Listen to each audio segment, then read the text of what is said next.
तो दोस्तों कूली का ट्रेलर रिलीज हो चुका है और ये ट्रेलर पहले तमिल में आया था, उसके बाद हिंदी में कुछ देर बाद रिलीज हुआ। पता नहीं क्यों, शायद प्रायोरिटी का बात है यहाँ पर। अब दोस्तों मैं बात करता हूँ ट्रेलर में क्या दिखाया गया। ऑफ कोर्स सोने की तस्करी करने वाले एक विलन होंगे जो बहुत सालों बाद जो राज छुपा हुआ था उसे बाहर निकालने की कोशिश करेंगे। वो पूरा टीम को तैयार करेंगे। इसमें मेन विलन नागार्जुना को दिखाया गया है, वही दूसरी तरफ रजनीकांत को दिखाया गया है और हमारे ऑफकोर्स कटप्पा भी है इस मूवी में, जो शायद उनके दोस्त के किरदार में नजर आए। अब दोस्तों आमिर खान जो कि विलन के टीम से हैं, सोविन जो ढूंढ रहे हैं उस कूली को, ऑफ कोर्स वो भी विलन के टीम से हैं और विलन के टीम से लगभग जो भी हाई पोस्ट में है उन्हें एक चेन पहना हुआ है जिसमें रिंग लगा हुआ है। तो ये एक सिंबल आ जाता है कि किस किस के पास ये है। साथ ही साथ एक घड़ी दिखाया जाता है जो सोने का बना हुआ है और काफी हाईटेक घड़ी है। ज्यादा रिवील कुछ भी नहीं किया गया है। लोकेश कनगराज यहाँ पर बहुत स्मार्टली काम करते हैं। लियो आपको याद होगा, समझ में ही नहीं आया था है क्या, मूवी में क्या देखने वाले हैं हम, और यही स्मार्टनेस यहाँ पे भी दिखाया गया है। इसको अगर आप ट्रेलर ना बोल के अनाउंसमेंट टीजर बोले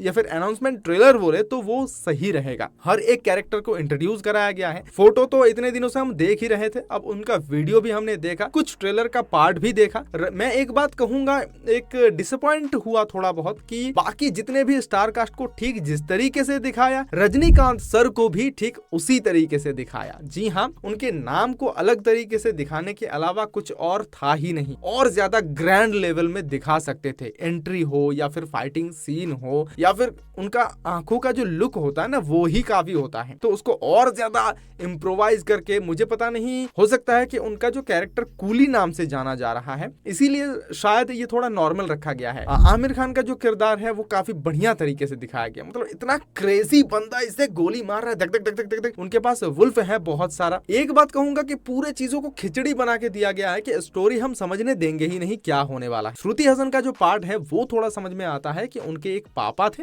या फिर उनके बहुत सारे लोग हैं जिनके एक पापा थे और वो शायद अब नहीं है। उनका बदला लेने के लिए रजनीकांत सर से रिक्वेस्ट कर रहे हैं और रजनीकांत कहता है कि तुम्हारा पापा वो बाद में है लेकिन वो मेरा पहले जिगरी यार है। तो ये बदला तो भाई होता रहेगा। उनका सीटी मारने का स्टाइल भी, जो बात करते करते अचानक से सीटी निकल गया ना, वो काफी कमाल का लगा है। ऑफ कोर्स देखिए, रिप्रेजेंट करने का तरीका, हमें दिखाने का तरीका, बड़े पर्दे पे दिखाने का तरीका, ऑफ कोर्स लोकेश कनगराज को ये सिखाने की जरूरत नहीं है। वो ट्रेलर ऐसे ही रिलीज करते हैं कि आपको कुछ समझ ही नहीं आएगा और यहाँ पर भी वैसा ही हुआ है। ऑफ कोर्स एक तारीफ अगर मैं ना करूं तो बहुत नाइंसाफी होगी, वो है अनिरुद्ध रविचंद्रन का जो बीजीएम यूज किया गया है। भाई इसमें इतना जान डाल दिया है, ये एकदम जो ट्रेलर था वो बेजान ट्रेलर था, उसमें जान डाला है भाई अनिरुद्ध ने। क्या बीजीएम है, क्या इंग्लिश, क्या हिंदी, क्या तेलुगु, क्या तमिल, सब कुछ एक साथ। और मतलब कोई भी शिकायत नहीं है इस बीजीएम के साथ। मुझे लगता है इस मूवी को भी रजनीकांत सर के जेलर मूवी जैसा ही एक